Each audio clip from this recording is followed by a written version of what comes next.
হাসিবুর রহমান মিম, উনি আমার হচ্ছিল চাচু হয়। অনেক ভালো ছিল, বগুড়া বিয়া মডেলে পড়তো উনি। তো অনেক ভালো ছিল, পড়াশোনায় অনেক ভালো ছিল। তারপরে দক্ষিণ কোরিয়াতে যায়, ওইখানে পাশাপাশি একটা জব করতো। দেন 4 মাস আগে বিয়ে করছিল, ওনার ওয়াইফ ওখানে থাকে।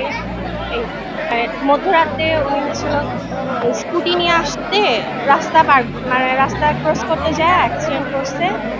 ওনার মা অনেক ভেঙে পড়ছে, অনেক সেন্সলেস হয়ে গেছে। আজকে ওনার লাশ আসলো, গ্রামের আশেপাশে সবাই অনেক দূর থেকে আসছে। আমরা সবাই শোকাহত, পুরা মানে বাংলাদেশ একদম পুরা জানাজানি হয়ে গেছে, পুরা বাংলাদেশের মানুষ খুব শোকাহত। ছেলেটা অনেক ভদ্র ছিল, ভালো ছিল। হাজিবুর রহমান মিম আমাদের মহেশপুর গ্রামের অহংকার ছিল।